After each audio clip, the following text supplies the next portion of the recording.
بسم اللہ الرحمن الرحیم۔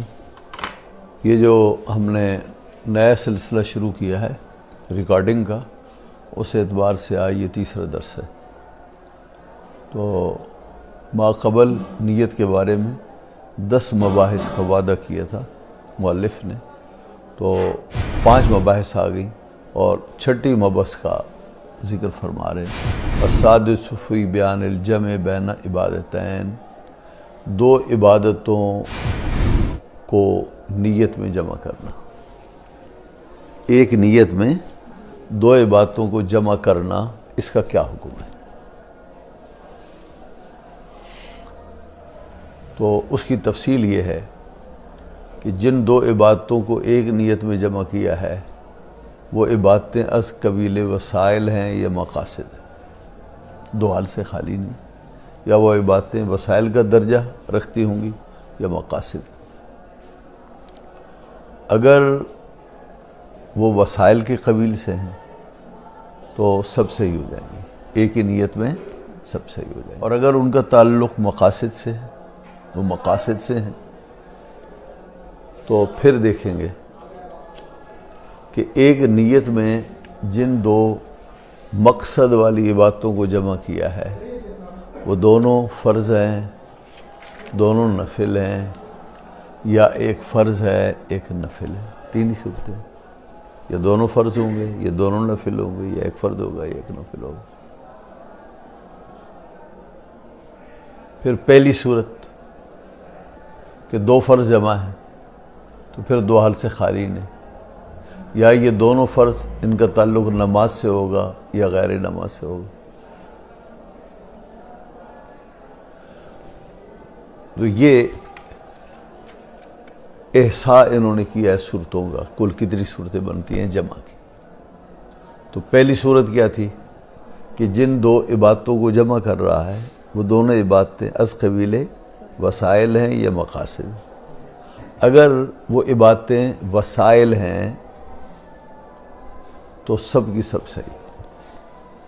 ایک نیت میں جتنی عبادتیں وہ لائے گا، جمع کرے گا، وسائل کی قبیل سے ہوں، 1 ہوں، 2 ہوں، 4 ہوں، 5 ہوں، 10 ہوں، سب ہو جائے۔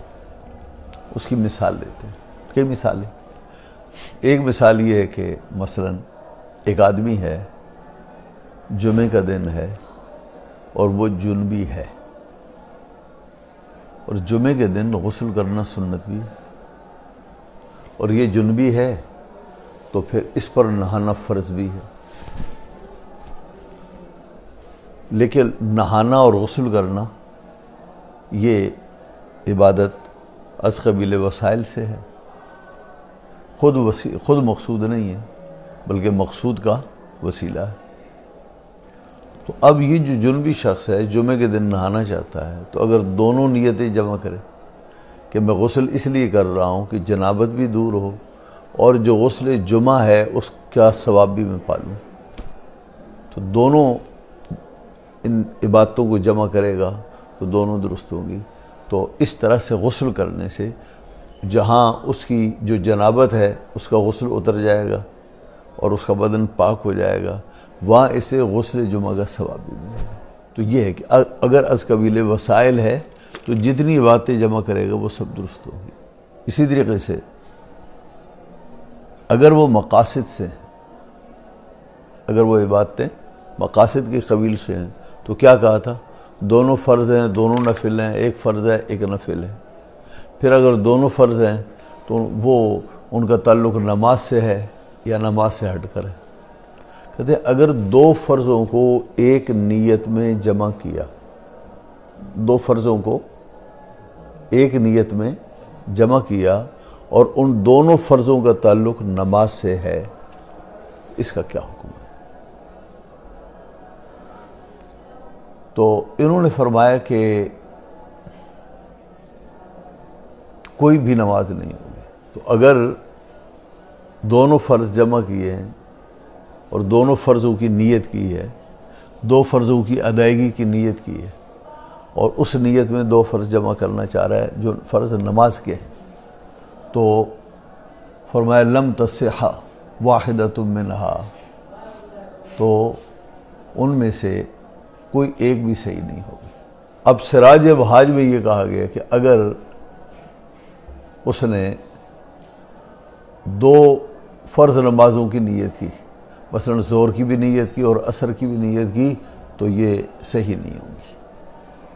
یہاں یہ بتایا کہ صحیح نہیں ہوگی۔ تو اس کی صورت یہ بنے گی کہ وہ یہ کہتا ہے مثلا کہ میں نے نیت کی ظہر اور عصر کی نماز کی، وہ کوئی بھی نماز نہیں ہوگی، نہ ظہر ہوگی نہ عصر ہوگی۔ لیکن آگے جا کر یہ کہیں گے کہ مثلا ظہر کے وقت میں نماز پڑھی اور وہ کہتا ہے میں نے ظہر و عصر کی نیت کی ہے، تو ظہر ہوگی عصر نہیں ہوگی۔ جو وقتی نماز ہے وہ ہوگی نا، اور جس کا وقت ہی نہیں آیا وہ نہیں ہوگی۔ پھر یہ جو فرما رہے ہیں کہ اگر اس نے 2 فرضوں کی نیت کی ہے، 2 فرض نمازوں کی، تو کوئی ایک بھی صحیح نہیں ہوگی۔ اس کی صورت اس فقیر کے خیال میں یہ بنتی ہے کہ اگر کوئی شخص مریض ہو یا مسافر ہو، تو مریض اور مسافر کے لیے 2 وقت ایسے ہیں کہ ہر ایک وقت 2 نمازوں کا متحمل ہے۔ مریض اور مسافر کے لیے 2 وقت ایسے ہیں جو 4 نمازوں کے متحمل ہیں، یعنی ایک وقت 2 نماز کا متحمل ہے اور دوسرا وقت بھی 2 نماز کا متحمل ہے۔ مثال کے طور پر فقہا نے لکھا ہے کہ اگر ایک شخص نے مثل اول میں نماز پڑھتا ہے، تو ظہر کا ٹائم ہے، لیکن اگر وہ مثل ثانی میں نماز پڑھتا ہے تو یہ مریض اور مسافر کے لیے مشترک ہے وقت ظہر و عصر دونوں کا۔ مسافر اور مریض مثل دوم میں، مثل ثانی میں ظہر اور عصر دونوں پڑھ سکتے ہیں۔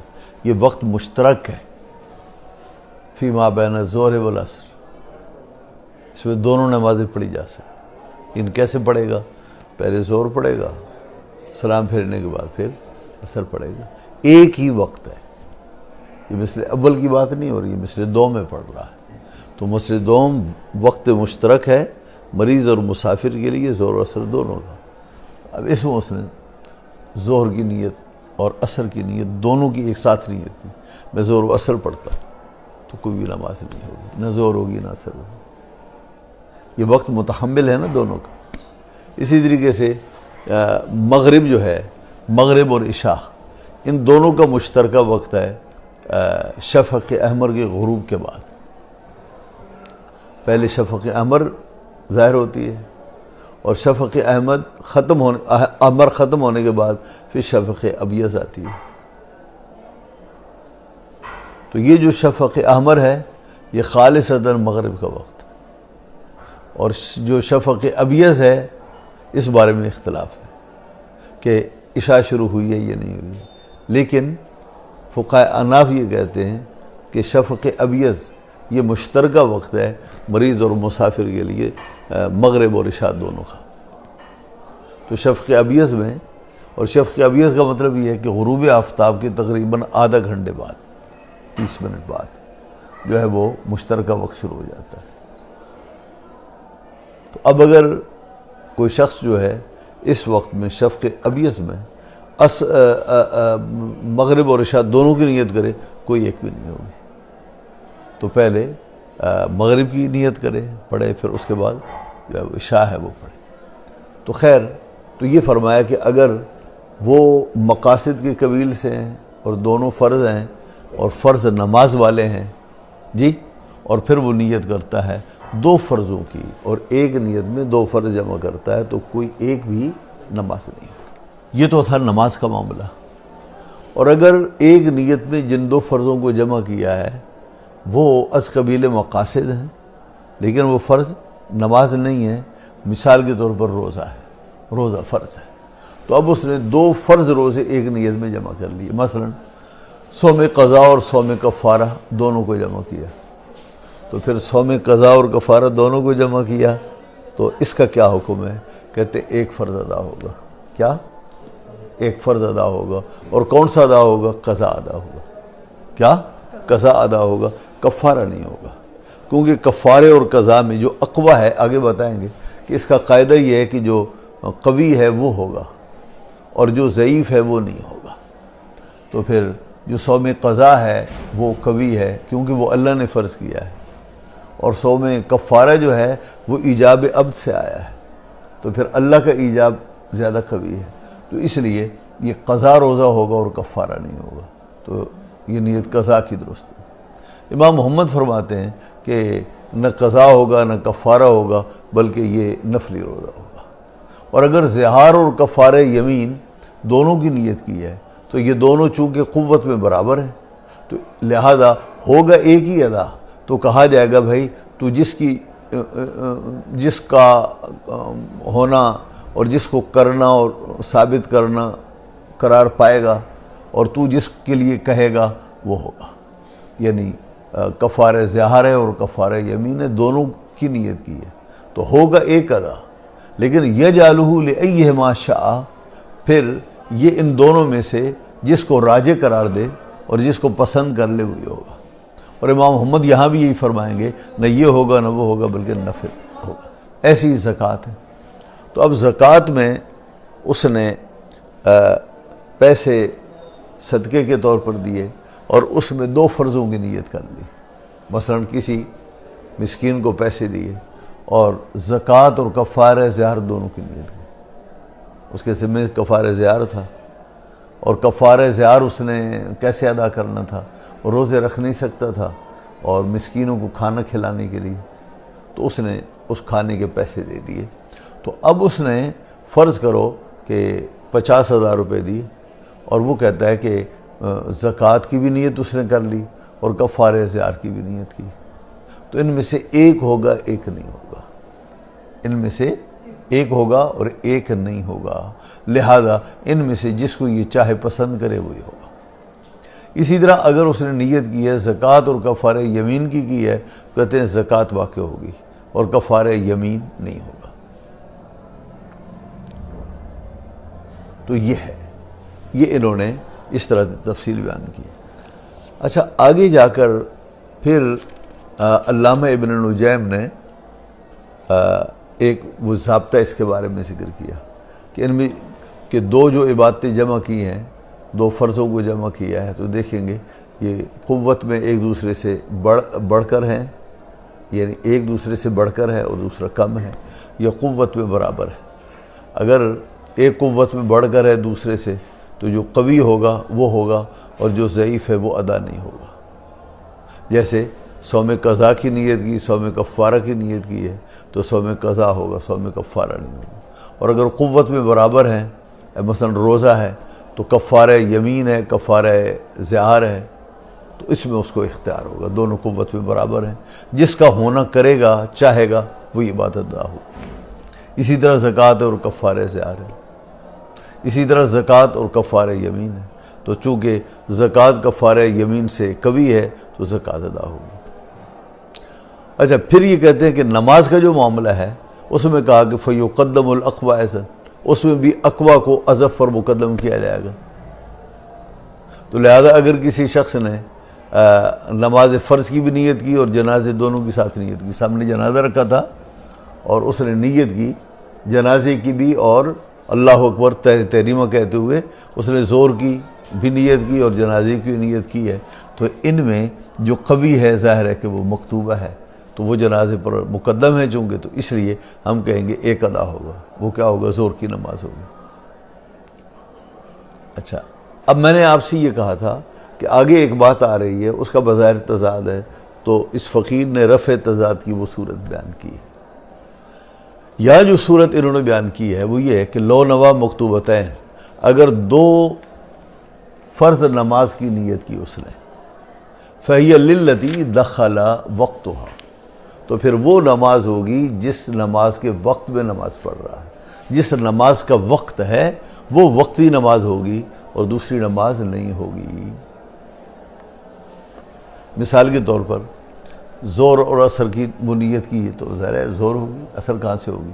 ولو نوا فائتتین، اگر 2 فائتہ کی نیت کی ہے، 2 فائتہ نمازیں اس کی نیت کی ہے، اور ان 2 فائتہ میں جو پہلی فوت ہوئی ہے وہ ہوگی اور دوسری نہیں ہوگی۔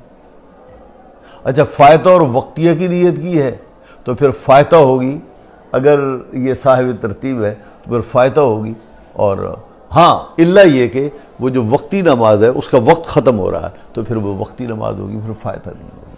اچھا اور اگر نفل ہیں، پھر دو نفلوں کی نیت کی ہے تو اس میں یہ ہے کہ اگر دو نفلوں کی نیت کی ہے تو ایک نیت میں کئی نفل جمع کیے ہیں تو وہ نیت سب کو شامل ہوگی اور وہ سب نوافل ادا ہوں گے۔ مثال کے طور پر ایک آدمی نے 2 رکعت فجر پڑھی، کیا؟ اور اس میں اس نے نیت شامل کر لی تحیت المسجد کی بھی، ٹھیک ہے، اور اس نے فجر کی سنت کی بھی کی ہے، تو دونوں طرف سے ہو گیا۔ اچھا اور اگر اس نے وضو کیا اور وضو کر کے اس نے سنت بھی پڑھنا چاہی، تحیت المسجد بھی پڑھنا چاہا اور تحیت الوضو بھی پڑھنا چاہا، تینوں کی نیت کر لی ایک نیت میں تینوں، تو تینوں کا ثواب مل جائے گا، تینوں ادا ہو جائیں گے۔